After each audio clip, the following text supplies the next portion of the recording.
Hello everyone, मेरा नाम है रूश फातिमा और हम लोग स्टार्ट करने जा रहे हैं 12th क्लास के ऑर्गेनिक केमिस्ट्री के chapter alcohols phenols and ethers का पार्ट 2.2। इसमें हम लोग डिस्कस करेंगे preparation of alcohols from alkenes. इस वीडियो में हम दो मेथड डिस्कस करेंगे। First one is the by acid catalysed hydration and second by hydroboration oxidation method. तो चलिए स्टार्ट करते हैं। और जिसने भी मेरे लास्ट वीडियोस नहीं देखे हैं तो प्लीज़ मेरी आपसे गुजारिश है कि डिस्क्रिप्शन में लिंक दिया हुआ है, प्लीज़ वहाँ पर जाकर के देख लीजिए। अगर आप पिछले वीडियोस नहीं देखेंगे तो आगे के वीडियोस भी आपको समझ में नहीं आएंगे। तो चलिए हम लोग स्टार्ट करते हैं by acid catalysed hydration method से, जिससे हम प्रिपेयर करेंगे अल्कोहल एल्कीन से। हम क्या कर रहे हैं, एल्कीन से अल्कोहल्स का प्रिपरेशन कर रहे हैं। इसमें है first method from alkenes. Alkenes में आपका फर्स्ट मेथड है bye acid catalysed hydration. Bye acid catalysed hydration. तो देखिए यहाँ पर हम क्या कर रहे हैं, हाइड्रेशन करवा रहे हैं। हाइड्रेशन मतलब कि वाटर का एडिशन। हाइड्रेशन मतलब क्या होता है, यहाँ पर वाटर का एडिशन, H2O का एडिशन। ठीक, हम क्या लेंगे, सबसे पहले हम एक एल्कीन ले लेते हैं। चलिए हम एक सिमेट्रिकल एल्कीन ही ले लेते हैं। ये हो गया हमारा एक सिमेट्रिकल एल्कीन। सिमेट्रिकल एल्कीन में हम क्या करवाएंगे, हाइड्रेशन करवाएंगे। हाइड्रेशन मतलब वाटर का एडिशन करवाएंगे। चलिए वाटर ऐड कर दिया हमने, इसमें वाटर ऐड कर दिया। और क्या, किसके प्रेजेंस में, एसिड कैटालाइज्ड, मतलब कि एसिड के प्रेजेंस में, जो कि एक कैटलिस्ट है। ठीक, तो हम क्या करवा रहे हैं, एल्कीन का हाइड्रेशन करवा रहे हैं in the presence of a catalyst which is a acid. हम हाइड्रेशन करवाएंगे एल्कीन का एक एसिड के प्रेजेंस में, जो कि यहाँ पर इस रिएक्शन में कैटलिस्ट के तरीके से काम करेगा। ठीक, तो यहाँ पर हमने कैटलिस्ट भी ऐड कर दिया, जो कि है आपका H+, यानी कि एसिड है, H+ देगा। ठीक, अब देखिए क्या होगा, इसका हाइड्रेशन होगा तो किसी भी मॉलिक्यूल का अगर हाइड्रेशन होता है तो बॉन्ड ब्रेक होता है। यहाँ बॉन्ड ब्रेक हो जाएगा। बॉन्ड ब्रेक होकर के एक के ऊपर पॉजिटिव चार्ज आ जाएगा, एक के ऊपर नेगेटिव चार्ज आ जाएगा, एक कार्बन के ऊपर। और यहाँ पर वाटर मॉलिक्यूल ऐड हो जाएगा। वाटर मॉलिक्यूल में क्या होता है, वाटर मॉलिक्यूल में होता है आपका H+ और OH-, है ना। वाटर मॉलिक्यूल ब्रेक होगा तो H+ और OH- में ब्रेक होगा। अब जो H+ है वो आकर के अटैक करेगा किसके ऊपर, C- के ऊपर, इसके साथ में बॉन्ड बना लेगा। और दूसरी तरफ OH- आकर के लग जाएगा। ठीक है, तो क्या मॉलिक्यूल बन जाएगा ये आपका, इस तरीके से। तो था ही, एक तरफ H लग जाएगा और दूसरी तरफ OH लग जाएगा। बहुत सिंपल है। ठीक है, तो ये हमारे सिमेट्रिकल एल्कीन का हमने हाइड्रेशन कर दिया। तो सिमेट्रिकल एल्कीन का कैसे हाइड्रेशन करेंगे, वाटर ऐड करेंगे in the presence of a catalyst which is acid. ठीक, और एक तरफ H आकर के लग जाएगा, दूसरी तरफ OH आकर के लग जाएगा। ओके, ये हो गया सिमेट्रिकल एल्कीन की बात। अब हम लोग बात कर लेते हैं अनसिमेट्रिकल एल्कीन की। अगर हम अनसिमेट्रिकल एल्कीन देखें, अनसिमेट्रिकल एल्कीन, तो देखिए अनसिमेट्रिकल एल्कीन के केस में क्या होगा, पहले देखते हैं होता कैसा है। CH3 CH double bond CH2, ये हो गया आप एक अनसिमेट्रिकल एल्कीन। अब इस अनसिमेट्रिकल एल्कीन में हम क्या करवा रहे हैं, वही काम करवा रहे हैं जो सिमेट्रिकल के साथ में करवाया था। वाटर ऐड कर देंगे, H2O ऐड कर देंगे in the presence of a acid, acid के प्रेजेंस में या फिर H+ के प्रेजेंस में। ठीक है, तो यहाँ पर H+ as a catalyst work करेगा। अब यहाँ जब बॉन्ड ब्रेक होगा और C+ और C- में ये ब्रेक होगा, हेटेरोलिटिक फिजन होगा, तो इस केस में दो केसेस हो सकते हैं। एक तो हो सकता है कि आपके बॉन्ड इस तरफ ब्रेक हो। ठीक, इस तरफ ब्रेक होगा तो क्या हो जाएगा, इस वाले कार्बन के ऊपर नेगेटिव चार्ज आ जाएगा और इस वाले कार्बन के ऊपर पॉजिटिव चार्ज आ जाएगा, क्योंकि ये दोनों बॉन्ड के इलेक्ट्रॉन्स इस वाले कार्बन ने रख लिया हेटेरोलिटिक फिजन में, तो इसके ऊपर नेगेटिव चार्ज आ गया, इसके ऊपर पॉजिटिव चार्ज आ गया। और एक दूसरी तरीके से ऐसे ब्रेक हो सकता है कि इधर ब्रेक हो जाए। ठीक है, तो ये क्या हो जाएगा, CH3 CH और इस वाले कार्बन के ऊपर पॉजिटिव चार्ज आ जाएगा, क्योंकि दोनों बॉन्ड के इलेक्ट्रॉन इस वाले कार्बन ने रख लिए हैं, तो इस वाले कार्बन के ऊपर नेगेटिव चार्ज आ जाएगा। ठीक है, तो ये दो केसेस हो जाएंगे अगर हेटेरोलिटिक फिजन होगा अनसिमेट्रिकल एल्कीन में। अब देखिए यहाँ पर जो अटैकिंग रिएजेंट है, मतलब जो वाटर है वो कहाँ पर आकर के लगेगा, यानी H और OH कहाँ कहाँ पर आकर के लगेगा। इन दोनों में से मेजर प्रोडक्ट कौन सा बनेगा, माइनर कौन सा बनेगा। तो ये हमारा जो डिसाइड करता है, वो हम लोगों ने पहले भी पढ़ा था 11th क्लास में, वो है मार्कोनी-कोप्स रूल। मार्कोनी-कोप्स रूल क्या कहता है, मार्कोनी-कोप्स रूल क्या कहता है, negative part of the attacking reagent will go to that carbon which has least number of hydrogen. ठीक है, इधर लिख दे रहे हैं negative part of attacking reagent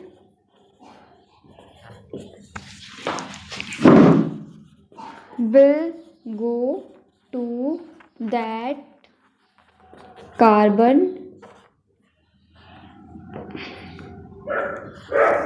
which has least number of hydrogen. ठीक है, तो यहाँ पर अटैकिंग रिएजेंट क्या है, वाटर. मार्कोनिकॉफ्स रूल क्या कहता है कि नेगेटिव पार्ट अटैकिंग रिएजेंट का उस कार्बन के पास जाएगा जिसके पास सबसे कम हाइड्रोजन हो. तो यहाँ पर देखिए क्या निकल रहा है, H+ यहाँ से निकलेगा और OH- यहाँ से हमको मिलेगा.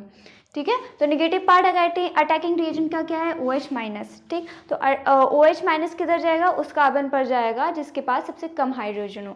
सबसे कम हाइड्रोजन हम देख सकते हैं इस वाले कार्बन के पास है, तो OH- इधर आकर के लग जाएगा. ठीक, यानी कि ये वाला क्या बनेगा, माइनर प्रोडक्ट बनेगा और ये वाला आपका मेजर प्रोडक्ट बनेगा. यहाँ आकर के OH लग जाएगा और यहाँ पर आकर के आपका H लग जाएगा. ये बन जाएगा आपका मेजर प्रोडक्ट और ये वाला बन जाएगा क्या, माइनर प्रोडक्ट. ठीक है, तो यहाँ पर आपका मेजर प्रोडक्ट क्या बनेगा, CH3 CH2. यहाँ पर OH लग गया, यहाँ पर H लग गया, ये बन गया आपका मेजर प्रोडक्ट. ठीक, और माइनर प्रोडक्ट क्या बन जाएगा, minor product CH3 CH2 CH2OH, ये माइनर प्रोडक्ट बन जाएगा. ठीक है, अब एक और बात ध्यान देने की है कि अगर आपको Markovnikov's rule by the chance आपको याद ना रहे, तब आप क्या कर सकते हैं कि यहाँ पर 2 डिग्री वाली चीज़ लगा सकते हैं. जैसे कि आपको पता है कि जो ऑर्डर ऑफ रिएक्टिविटी या फिर ऑर्डर ऑफ स्टेबिलिटी कार्बोकैटायन की क्या होती है, कार्बोकैटायन की होती है 3 डिग्री सबसे ज़्यादा स्टेबल होगा, उससे कम 2 डिग्री वाला, उससे कम 1 डिग्री वाला, सबसे कम जो है वो मिथाइल हो जाएगा. ठीक, तो यहाँ पर देखिए क्या फॉर्म हो रहा है, यहाँ पर 1 डिग्री कार्बोकैटायन फॉर्म हुआ है तो ये कम स्टेबल होगा. यहाँ पर 2 डिग्री वाला कार्बोकैटायन फॉर्म हो रहा है तो ये ज़्यादा स्टेबल होगा. इसकी वजह से मेजर प्रोडक्ट ये बन जाएगा और माइनर ये वाला बन जाएगा. ठीक है, चलिए अब हम लोग एसिड कैटालाइज हाइड्रेशन का मैकेनिज्म देख ले रहे हैं कि इसके मैकेनिज्म में क्या होता है, ये रिएक्शन होता किस तरीके से है. ठीक, तो देखिए इसमें फर्स्ट स्टेप होता है electrophilic attack of hydronium ion, यानी हाइड्रोनियम आयन का जो है इलेक्ट्रोफिलिक अटैक होगा फर्स्ट स्टेप. देखिए हमारा रिएक्शन क्या था, रिएक्शन में हम क्या कर रहे थे कि हमने सबसे पहले एक एल्कीन लिया. ठीक, एल्कीन का क्या किया, हमने हाइड्रेशन किया और in the presence of H+ जो कि एक एसिड था और एज अ कैटलिस्ट की तरीके से एक्ट कर रहा था. तो यहाँ पर हाइड्रेशन होगा, हाइड्रेशन में बॉन्ड ब्रेक होगा, बॉन्ड ब्रेक होकर के एक तरफ H लग जाएगा और दूसरी तरफ आपका OH लग जाएगा. ठीक है, यही हो रहा था. तो सॉल्यूशन में क्या था, H2O भी था और H+ भी था. ठीक है, तो यहाँ पर H2O और H+ दोनों मिलकर के हाइड्रोनियम आयन बना लेंगे. कैसे, देखिए यहाँ पर H+ है, ठीक है, प्लस H2O भी है, H2O यानी कि वाटर, तो इसके पास में है लोन पेयर. अब देखिए H+ क्या होता है, बहुत ज़्यादा रिएक्टिव होता है, बहुत ज़्यादा रिएक्टिव होता है, ये सुकून से नहीं बैठेगा. ये क्या करेगा, इसके पास जाएगा और बोलेगा कि मुझे इलेक्ट्रॉन दो भाई. तो ये क्या करेगा, अपने इलेक्ट्रॉन इसको दे देगा क्योंकि इसके पास तो एक्सेस है ना इलेक्ट्रॉन का, लोन पेयर भी है इसके पास. तो ठीक, तो ये क्या करेगा, अपना एक लोन पेयर इसको दे देगा और इसके साथ में फिर बॉन्ड बना लेगा. तो कुछ इस तरीके से बॉन्डिंग बन जाएगी, एक हाइड्रोजन इसका इधर, एक हाइड्रोजन इधर और एक हाइड्रोजन इसका नीचे आ गया. अब ये क्या कर रहा है, ऑक्सीजन अपने साथ 3 हाइड्रोजन लेके चल रहा है, तो इसके पास आ जाएगा पॉजिटिव चार्ज क्योंकि अपने लोन पेयर का यूज़ करके इस हाइड्रोजन के साथ में बॉन्डिंग कर रहा है. इसके पास आ जाएगा पॉजिटिव चार्ज और इसको हम बोलते हैं, इस चीज़ को हम बोलते हैं क्या, हाइड्रोनियम आयन. इसको हम बोलते हैं हाइड्रोनियम आयन. ये हो गया आपका हाइड्रोनियम आयन. अब क्या होगा, हाइड्रोनियम आयन है ये भाई, अब ये हाइड्रोनियम आयन के ऊपर क्या है, पॉजिटिव चार्ज है. ऑक्सीजन के ऊपर पॉजिटिव चार्ज है। ऑक्सीजन वैसे ही इतना ज़्यादा इलेक्ट्रोनेगेटिव होता है, बहुत ज़्यादा इलेक्ट्रोनेगेटिव होता है। क्या करता है ये, हर चीज़ से इलेक्ट्रॉन लेना चाहता है, हर कोई इसको स्पेशीज़ मिल जाए, एंटिटी मिल जाए, उससे चाहेगा कि इलेक्ट्रॉन भाई मैं ले लूँ। लेकिन इसके ऊपर आ गया पॉजिटिव चार्ज, तो पॉजिटिव चार्ज आ गया तो ये बहुत अनस्टेबल हो जाएगा। ये चाहेगा जल्द से जल्द इसके ऊपर से पॉजिटिव चार्ज हटे, क्योंकि वैसे ही इतना इलेक्ट्रोनेगेटिव है, पॉजिटिव चार्ज भी आ गया, तो अब ये चाहेगा जल्दी से भाई मेरे ऊपर से पॉजिटिव चार्ज हटाओ। तो ये क्या करेगा, अपने पॉजिटिव चार्ज को हटाने के लिए इधर से हाइड्रोजन से इलेक्ट्रॉन ले करके और हाइड्रोजन से H+ की फॉर्म में इसको भगा देगा। तो इससे ये इलेक्ट्रॉन ले लेगा और खुद स्टेबल हो जाएगा और H+ की फॉर्म में से भगा देगा। अब यहाँ पर इसको मिला क्या, एल्कीन मिला। इसको हम अनसिमेट्रिकल बना देते हैं, unsymmetrical CH3 CH double bond CH2। ठीक, इसको मिला यहाँ पर एक अनसिमेट्रिकल एल्कीन। अनसिमेट्रिकल एल्कीन के पास लूजी बॉन्डेड पाई इलेक्ट्रॉन्स होते हैं। ये क्या करेगा, अपने इलेक्ट्रॉन इसको दे देगा। ठीक, बॉन्ड ब्रेक होगा, बॉन्ड ब्रेक होकर के एक तरफ आपका H आ करके लग जाएगा। ठीक है, तो H आ करके किस तरफ लगेगा यहाँ पर देखिए, आपका मार्कोनिकोव रूल के अकॉर्डिंगली अगर बॉन्ड ब्रेक होता है तो दो तरीके से ब्रेक होगा। एक तो आपका इस तरफ ब्रेक हो सकता है, एक इस तरफ ब्रेक हो सकता है। अगर यहाँ पर ब्रेक होगा तो इसके ऊपर पॉजिटिव चार्ज आ जाएगा, इधर ब्रेक होगा तो इसके ऊपर पॉजिटिव चार्ज आ जाएगा। तो जो निगेटिव आएगा वो इस तरफ आएगा। ठीक है, तो इसकी वजह से H+ किस तरफ आकर के लगेगा, इस तरफ आकर के लग जाएगा और ये आपका कुछ इस तरीके से बन जाएगा CH3 CH, इसके ऊपर पॉजिटिव चार्ज आ गया और यहाँ पर हो गया CH3। ठीक है, या फिर हम इसको ऐसे ही अलग करके लिख देते हैं CH2 और इसके साथ में एक हाइड्रोजन लगा हुआ है, दूसरे साइड में पॉजिटिव चार्ज आ गया। दोबारा देख लीजिएगा, समझ में ना आया हो। देखिए यहाँ पर क्या हुआ, जैसे ही इसके ऊपर H+ ने अटैक किया तो दो तरीके से बॉन्ड ब्रेक होगा, क्योंकि हेटेरोलिटिक फ्यूजन हो रहा है। अगर ये बॉन्ड इधर ब्रेक हो गया तो ये हो जाएगा CH3 CH और CH2, इसके ऊपर निगेटिव चार्ज आ जाएगा। ठीक, और इसके ऊपर क्या आएगा, पॉजिटिव चार्ज आ जाएगा। और अगर ये बॉन्ड इधर ब्रेक हुआ तो ये हो जाएगा CH3 CH और CH2, इसके ऊपर आ जाएगा निगेटिव चार्ज, इसके ऊपर आ जाएगा पॉजिटिव चार्ज। तो ज़्यादा स्टेबल कौन सा होगा, ये 2 डिग्री कार्बोकैटायन बन रहा है मार्कोनिकोव रूल के अकॉर्डिंगली। हम लोगों ने पहले ही देखा है अनसिमेट्रिकल एल्कीन में मार्कोनिकोव रूल लगता है। यहाँ पर 2 डिग्री कार्बोकैटायन बन रहा है तो ये ज़्यादा स्टेबल होगा। ज़्यादा स्टेबल होगा तो ये प्रोडक्ट भाई यही वाला बनाएगा। ठीक है, तो प्रोडक्ट हमारा यही वाला बनाएगा और ये नहीं बनाएगा। ठीक है, ये माइनर प्रोडक्ट बनाएगा और ये मेजर प्रोडक्ट बनाएगा। तो यहाँ पर आकर के 2 डिग्री कार्बोकैटायन लग जाएगा और माइनस वाले कार्बन के साथ में हाइड्रोजन अटैक करके उसके साथ बॉन्ड बना लेगा। ठीक, यहाँ तक आपका कंप्लीट हो गया electrophilic attack of hydronium ion. यहाँ पर ध्यान देने वाली बात ये है कि जो कुछ भी कर रहा है वो H+ ही कर रहा है एक तरीके से। यहाँ पर H+ ही कर रहा है सब कुछ और हाइड्रोनियम आयन के जरिए कर रहा है। H+ इतना ज़्यादा रिएक्टिव है कि सॉल्यूशन में वाटर के साथ ही रिएक्ट करके हाइड्रोनियम आयन बना लेगा। फिर हाइड्रोनियम आयन के साथ भी इसको सुकून नहीं आया तो यहाँ से H+ निकल जाएगा और एल्कीन के ऊपर अटैक करके इसने कार्बोकैटायन बना लिया। ठीक, तो अगर कोई पूछे कि H+ डायरेक्ट क्यों नहीं अटैक किया इस एल्कीन के ऊपर, हाइड्रोनियम आयन सबसे पहले क्यों बनाया, फिर हाइड्रोनियम आयन के साथ निकल करके एल्कीन बना रहा है, तो इतना ज़्यादा कुछ करने की क्या ज़रूरत है, डायरेक्टली अटैक करवा दो ना इस एल्कीन से। देखिए बात ये है कि H+ बहुत ज़्यादा रिएक्टिव है, फिर बता रहे हैं। तो ये वाटर में प्रेजेंट है, वाटर के साथ ही रिएक्ट करके पहले हाइड्रोनियम आयन बनाएगा, फिर हाइड्रोनियम आयन भी स्टेबल नहीं है, वहाँ से भी निकल करके एल्कीन के ऊपर अटैक करके और कार्बोकैटायन बना देगा। ठीक है, तो ये इस तरीके से। यहाँ अब हम लोग सेकेंड स्टेप करते हैं, मैकेनिज्म। सेकेंड स्टेप आ जाता है न्यूक्लियोफिलिक अटैक ऑफ वाटर। ठीक है, तो न्यूक्लियोफिलिक अटैक ऑफ वाटर हमने पहले देखा फर्स्ट स्टेप में। Electrophilic attack of hydronium ion में हमने क्या देखा कि वहाँ पर एक कार्बोकैटायन फॉर्म हो रहा था। ठीक, तो ये आपका एक कार्बोकैटायन फॉर्म हो गया। अब यहाँ पर वाटर अटैक कर देगा, ये आपका वाटर आ गया। वाटर क्या करेगा, इसके ऊपर अटैक करेगा, न्यूक्लियोफिलिक अटैक करेगा। न्यूक्लियोफिलिक अटैक का क्या मतलब है, न्यूक्लियोफिलिक अटैक करते हैं न्यूक्लियोफाइल्स। न्यूक्लियोफाइल्स क्या होते हैं, इलेक्ट्रॉन रिच स्पेशीज होते हैं या फिर ज़्यादा इलेक्ट्रॉन होता है उनके पास, या फिर निगेटिवली चार्ज स्पेशीज होंगे जो कि पॉजिटिव चार्ज के ऊपर अटैक करेंगे, या फिर बोला जाए कि इलेक्ट्रॉन डेफिसिट स्पेशीज के ऊपर अटैक करेंगे। तो यह है आपका एक न्यूक्लियोफाइल जिसको हम NU नेगेटिव से भी डिनोट करते हैं, NU नेगेटिव यानी कि न्यूक्लियोफाइल।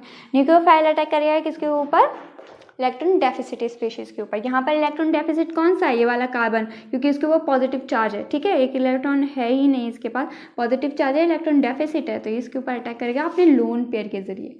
ठीक, ये क्या करेगा, इसके ऊपर अपने लोन पेयर के जरिए अटैक करेगा, कुछ इस तरीके से बना लेगा CH3 CH और ये इधर सी इधर ही लगा दे रहे हैं इसे CH2 और इधर आकर के लग गया ऑक्सीजन हाइड्रोजन, इधर एक हाइड्रोजन। अब ये ऑक्सीजन अपना लोन पेयर दे रहा है इसको, इसकी वजह से इसके ऊपर आ जाएगा पॉजिटिव। अब देखें फिर वही बात कि ऑक्सीजन क्या होता है, बहुत ज़्यादा इलेक्ट्रोनेगेटिव होता है, ये संभाल नहीं पाएगा पॉजिटिव चार्ज का बोझ और इधर से ये H को भगा देगा H+ की फॉर्म में। ठीक है, और इस स्टेप को हम बोलेंगे थर्ड स्टेप, जिसका नाम है डीप्रोटोनेशन। डीप्रोटोनेशन, डीप्रोटोनेशन मतलब क्या, डी मतलब निकाल देना, प्रोटोन को निकाल देना। प्रोटोन क्या होता है H+, ठीक, तो यहाँ से प्रोटोन निकल रहा है, H+ निकल रहा है, दैट्स वाई इसका नाम हो गया थर्ड स्टेप का डीप्रोटोनेशन। मतलब H को हम H+ को क्या कर रहे हैं, माइनस कर रहे हैं, निकाल रहे हैं यहाँ से, तो H+ यहाँ से निकल जाएगा और इस H+ का इलेक्ट्रॉन किसने ले लिया, ऑक्सीजन ने ले लिया। ऑक्सीजन स्टेबल हो गया और इसने बना लिया कुछ इस तरीके से O, इसके साथ में हाइड्रोजन, ये बन गया आपका अल्कोहल। और ये कैसा अल्कोहल बना है, ये एक 2 डिग्री अल्कोहल बना है। कैसे बना है, 2 डिग्री अल्कोहल। तो यहाँ पर हमने मार्कोनिकॉव्स रूल का यूज़ किया, इसकी वजह से यहाँ बना आपका 2 डिग्री अल्कोहल। ठीक है, तो नेक्स्ट मेथड ऑफ प्रिपरेशन देख लेते हैं हम लोग, हाइड्रोबोरेशन ऑक्सीडेशन। ठीक है, यहाँ पर हम क्या करेंगे, सबसे पहले हाइड्रोबोरेशन करेंगे, मतलब कि हम अल्काइल बोरेन का फॉर्मेशन करेंगे। ठीक है, अल्काइल बोरेन का फॉर्मेशन करेंगे, देन उसका ऑक्सीडेशन कर देंगे। ठीक, इसी वजह से हम इस मेथड को बोल रहे हैं हाइड्रोबोरेशन ऑक्सीडेशन मेथड। देखिए इसमें कुछ इंपॉर्टेंट पॉइंट्स हैं जो इसको हम लिख देते हैं, इंपॉर्टेंट पॉइंट्स। सबसे पहली बात, इसको हम HBO मेथड भी बोलते हैं। ठीक है, हाइड्रोबोरेशन ऑक्सीडेशन को हम HBO मेथड भी बोलेंगे।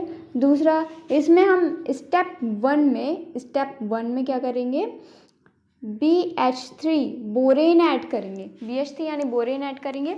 और स्टेप 2 में क्या करेंगे, स्टेप 2 में H2O2 मतलब पेरोक्साइड ऐड करेंगे, जो कि OH- देगा। ठीक, स्टेप 1 में BH3 ऐड करेंगे और स्टेप 2 में H2O2 यानी पेरोक्साइड ऐड करेंगे, जो कि OH- देगा सॉल्यूशन में। ठीक है, थर्ड, इसमें इनडायरेक्ट एडिशन ऑफ वाटर होगा। क्या होगा, इनडायरेक्ट एडिशन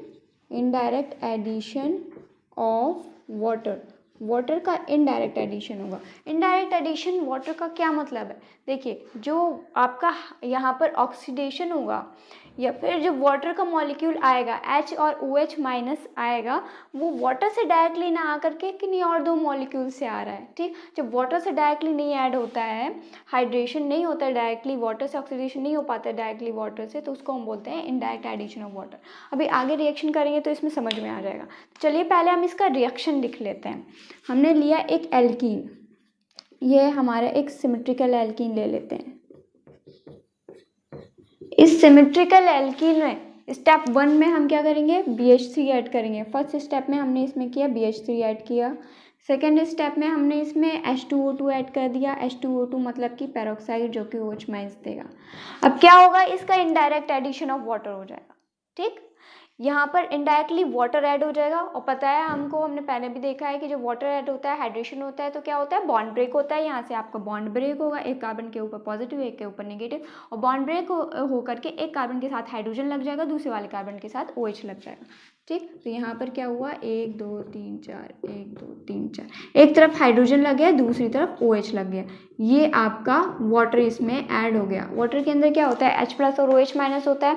एक तरफ आकर के बॉन्ड ब्रेक हुआ और एक तरफ आकर के H लग गया, दूसरी तरफ आकर के OH- लग गया, वाटर ऐड हो गया। लेकिन ये जो वाटर आया है, H और OH- आया है, ये वाला H और ये वाला OH, ये डायरेक्टली वाटर से नहीं आया है, ये किन्हीं और 2 मॉलिक्यूल से आया है। बता दें कि ये जो OH आया है, ये H2O2 से आया है, यानी पेरोक्साइड से आया है, और ये वाला जो हाइड्रोजन है, ये BH3 यानी बोरेन से आया है। ठीक, तो ये इनडायरेक्टली ऐड हुआ है वाटर, किन्हीं और 2 मॉलिक्यूल से वाटर इस मॉलिक्यूल में ऐड हुआ है, ये डायरेक्टली वाटर से एडिंग हुआ है। इसी वजह से हमने यहाँ पर लिखा है इनडायरेक्ट एडिशन ऑफ वाटर। बहुत इंपॉर्टेंट है ये, इसको ध्यान में रखिएगा। ये हो गया आपका इनडायरेक्ट एडिशन ऑफ वाटर। इसी तरीके से ये तो आपकी सिमेट्रिकल की बात हो गई, सिमेट्रिकल एल्कीन की। अगर हम अनसिमेट्रिकल एल्कीन की बात करें तो अनसिमेट्रिकल एल्कीन की बात करें तो कैसे हो जाएगा, CH3 CH double bond CH2, ठीक है। ये है आपका अनसिमेट्रिकल एल्कीन। अनसिमेट्रिकल एल्कीन में फिर से हमने वही काम किया, फर्स्ट में हमने BH3 ऐड कर दिया फर्स्ट स्टेप में, सेकेंड स्टेप में हमने H2O2 ऐड कर दिया जो कि आपको देगा OH-, ठीक। अब देखिए क्या होगा इसमें भी दो केसेस हो जाएंगे, या तो फिर इधर आकर के OH लग सकता है या इधर आकर के OH लग सकता है, क्योंकि यहाँ पर हेटेरोलिटिक फिजन हो रहा है तो दो तरीके से हो सकता है, या तो इधर बॉन्ड ब्रेक हो जाए या फिर बॉन्ड इधर ब्रेक हो जाए। अगर इधर ब्रेक हो जाएगा तो ये कुछ इस तरीके से बन जाएगा CH3 CH CH2 और यहाँ पर आ जाएगा नेगेटिव चार्ज, और अगर यहाँ पर ब्रेक हो जाएगा उसके ऊपर आ जाएगा पॉजिटिव चार्ज, और अगर इधर ब्रेक हो जाएगा तो ये हो जाएगा CH3 CH CH2, इसके ऊपर आ जाएगा नेगेटिव चार्ज, इसके ऊपर आ जाएगा पॉजिटिव चार्ज। तो जो OH होगा वो इधर आकर के मेजर प्रोडक्ट बनाएगा या फिर इधर आकर के मेजर प्रोडक्ट बनाएगा। तो देखिए यहाँ पर जब भी किसी रिएक्शन में, इस चीज़ को याद रखिएगा, जब भी किसी रिएक्शन में पेरोक्साइड का यूज़ हो, ठीक है, पेरोक्साइड मतलब क्या, H2O2 का यूज़ हो किसी भी रिएक्शन में, किसी भी केमिकल रिएक्शन में, ऑर्गेनिक केमिस्ट्री में जब H2O2 या फिर पेरोक्साइड का यूज़ होता है तो वहाँ पर एंटी मार्कोनिकॉफ्स रूल लगता है, ठीक। जब भी किसी रिएक्शन में पेरोक्साइड का यूज़ होगा तो वहाँ पर एंटी मार्कोनिकॉफ्स रूल लगेगा। तो यहाँ क्या लग जाएगा, एंटी मार्कोनिकोव्स रूल लग जाएगा, एंटी मार्कोनिकोव्स रूल, ठीक। तो मार्कोनिकोव्स रूल क्या कहता है, मार्कोनिकोव्स रूल कहता है कि negative part of the attacking reagent will go to that carbon which has least number of hydrogen. तो एंटी मार्कोनिकोव्स रूल इसका जस्ट उल्टा हो जाएगा। ये क्या बोलेगा कि जो नेगेटिव पार्ट है अटैकिंग रिएजेंट का वो उस कार्बन पे जाएगा जिसके पास सबसे ज़्यादा हाइड्रोजन हो, ठीक है। तो यहाँ पर सबसे ज़्यादा हाइड्रोजन किस कार्बन के पास है, इस वाले कार्बन के पास है, ठीक। तो OH जो जाएगा, जो नेगेटिव पार्ट अटैकिंग रिएजेंट का वो किधर चला जाएगा, ये इधर आकर के लग जाएगा। तो मेजर जो प्रोडक्ट है वो ये बन जाएगा, यहाँ से आपका मेजर प्रोडक्ट बनेगा, यहाँ से आपका माइनर प्रोडक्ट बन जाएगा, ठीक। तो मेजर प्रोडक्ट क्या बन जाएगा, एंटी मार्कोनिकॉव्स रूल के अकॉर्डिंगली बनेगा। यहाँ हो जाएगा CH2 CH2 और OH, ये बन गया मेजर प्रोडक्ट।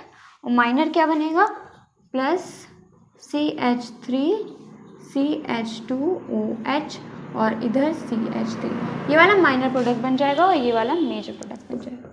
ये बन गया मेजर, ये बन गया माइनर, ठीक। तो क्या देखा हम लोगों ने कि अनसिमेट्रिकल एल्कीन के केस में जब हमने इसमें BH3 और H2O2 के साथ में रिएक्शन करवाया तो H2O2 क्या है, आपका पेरोक्साइड है, और किसी भी रिएक्शन में जब पेरोक्साइड का यूज़ होता है तो वहाँ पर एंटी मार्कोनिकॉव्स रूल लग जाता है। तो यहाँ पर भी वही होगा, एंटी मार्कोनिकॉव्स रूल लग जाएगा, जो कि ये कहता है कि नेगेटिव पार्ट अटैकिंग रिएजेंट को उस कार्बन के पास जाएगा जिसके पास सबसे ज़्यादा नंबर ऑफ हाइड्रोजन हो। तो attacking part negative part attacking reagent का क्या है, OH- है, वो उस वाले कार्बन पे जाएगा जिसके पास सबसे ज़्यादा नंबर ऑफ हाइड्रोजन हो। यहाँ पर सिर्फ एक हाइड्रोजन है, इसके पास 2 हाइड्रोजन है, तो इधर आकर के लग जाएगा। ये बना लेगा आपका मेजर प्रोडक्ट और ये बना लेगा माइनर प्रोडक्ट, ठीक है।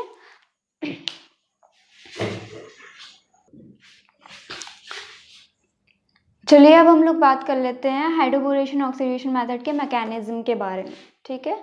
तो यहाँ क्या हो रहा था, आपके पास एक एल्कीन था CH3 CH double bond CH2, इसमें हमने फर्स्ट स्टेप में BH3 ऐड किया, बोरेन ऐड किया, सेकेंड स्टेप में हमने इसमें H2O2 ऐड किया, और फिर ये आपका बन गया CH3 CH 2OH, इधर CH2, ये बन गया आपका, ठीक। तो इसका मैकेनिज्म कैसा है, ये हो कैसा रहा है। सबसे पहले हम बात करते हैं BH3 की। BH3 में क्या होता है, इस तरीके से 3 हाइड्रोजन लगे हुए हैं। अब यहाँ पर गौर किया जाए तो बोरोन जो है अपने सिर्फ 3 इलेक्ट्रॉन शेयर करके कितने इलेक्ट्रॉन्स बना रहा है, 6 इलेक्ट्रॉन बना रहा है।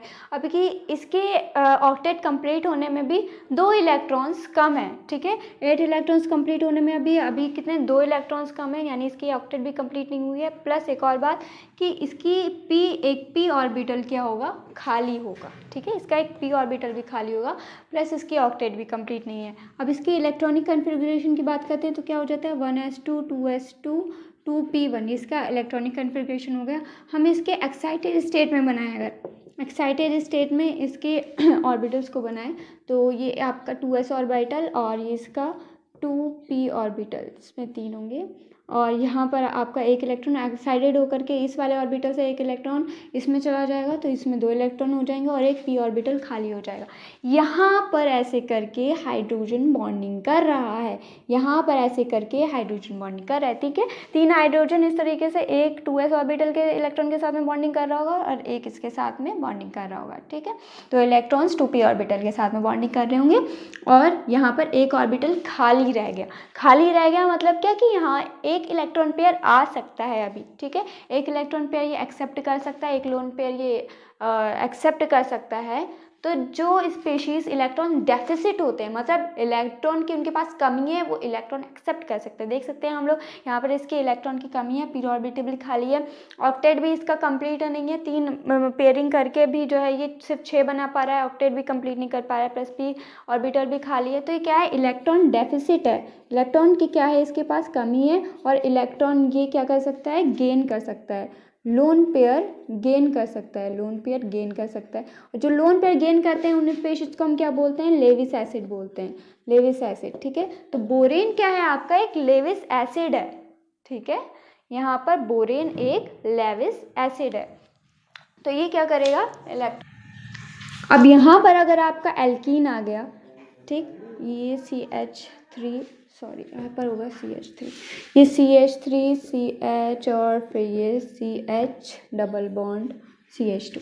ठीक है, अगर यहाँ पर एल्कीन आ गया तो एल्कीन के साथ में यहाँ पर क्या है, डबल बॉन्ड है। डबल बॉन्ड के पास में क्या होते हैं, लूजली बॉन्डेड पाई इलेक्ट्रॉन्स होते हैं, लूजली बॉन्डेड इसके पास में पाई इलेक्ट्रॉन्स है और यहाँ पर इलेक्ट्रॉन रिच है। ये क्या है, ये इलेक्ट्रॉन रिच है, इसके पास इलेक्ट्रॉन की डेंसिटी ज़्यादा है। तो इलेक्ट्रॉन की डेंसिटी ज़्यादा है, इलेक्ट्रॉन क्या कर सकता है, डोनेट कर सकता है, और जो स्पेशीज इलेक्ट्रॉन डोनेट कर सकता है उसको हम बोलते हैं न्यूक्लियोफाइल। न्यूक्लियोफाइल, न्यूक्लियोफाइल क्या होता है, न्यूक्लियोफाइल जो है इलेक्ट्रॉन रिच स्पेशीज होता है।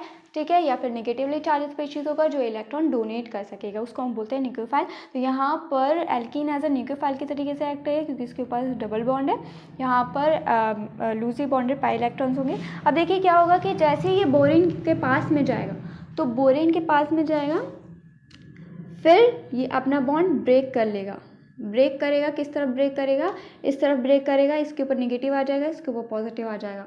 यह हमको पता है कि यहाँ पर हम एंटी मार्कोनिकोव्स रूल लगाएंगे, इसकी वजह से आपका बॉन्ड इधर ही ब्रेक होगा, इधर ब्रेक नहीं होगा। ठीक है, तो बॉन्ड इधर ब्रेक होगा, इसके ऊपर आ जाएगा नेगेटिव, इसके ऊपर आ जाएगा पॉजिटिव, और फिर ये बॉन्ड ब्रेक होकर के इसके ऊपर जैसे निगेटिव आएगा, ये अपना इलेक्ट्रॉन, जो इलेक्ट्रॉन पेयर जो अपना दोनों इलेक्ट्रॉन है क्या करेगा, इसके p ऑर्बिटल में दे देगा।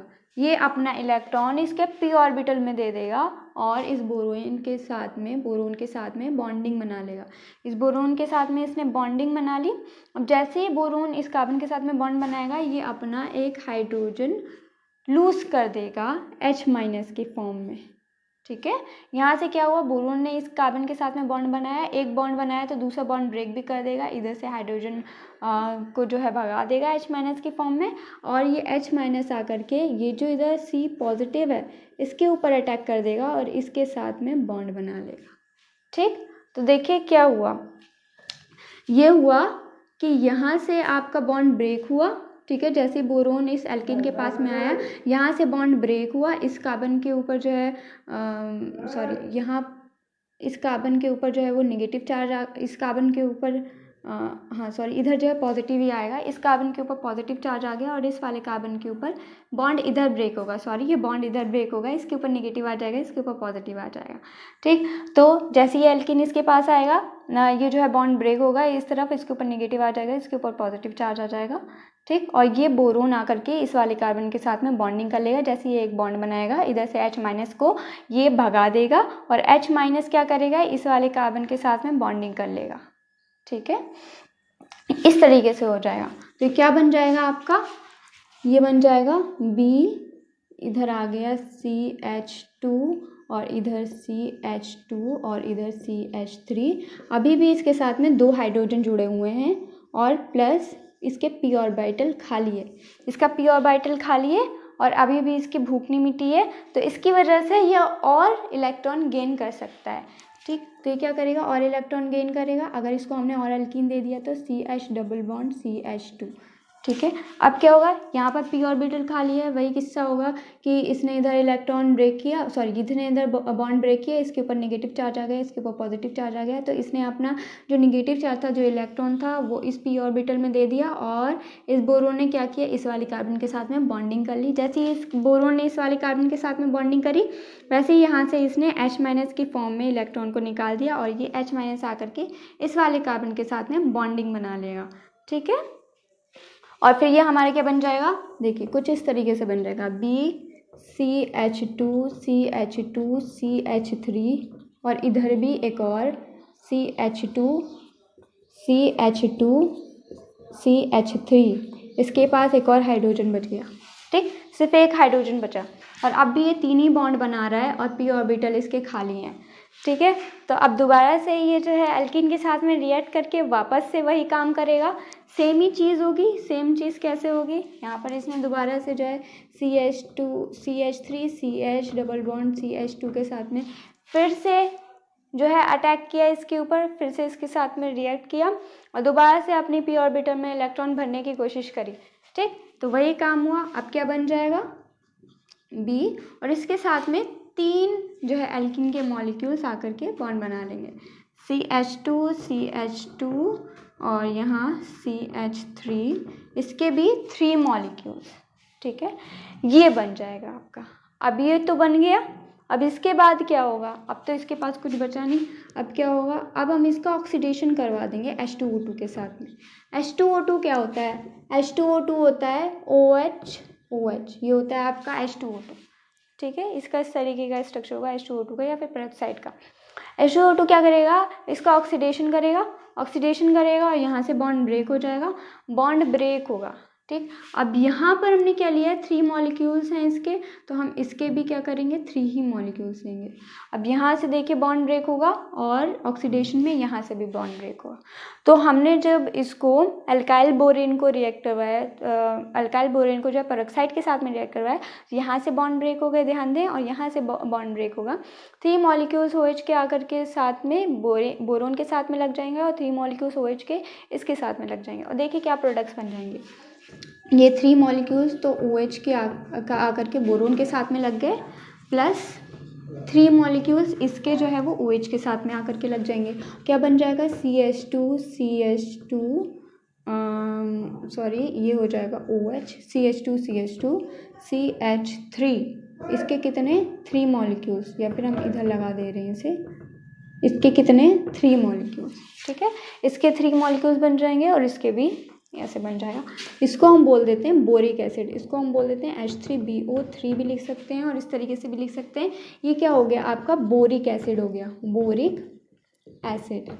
ठीक, H3BO3 बोलिए या फिर BOH होल थ्राइस बोलिए, इसको बोलेंगे बोरिक एसिड, और 3 मॉलिक्यूल्स ऑफ हमारे अल्कोहल बन जाएंगे। तो हमने एल्कीन से क्या बना लिया, हमने एल्कीन से बना लिया अल्कोहल, 3 मॉलिक्यूल्स ऑफ अल्कोहल बना लिया। यहाँ पर जो आपको बना, ध्यान दीजिए, ये हमारा 1 डिग्री अल्कोहल बना, क्योंकि यहाँ पर क्या यूज़ हुआ है, पेरोक्साइड यूज़ हुआ है। तो पेरोक्साइड के प्रेजेंस में क्या लगा, एंटी मार्कोनिकॉफ्स रूल लगा और उससे हमारा बन गया 1 डिग्री अल्कोहल।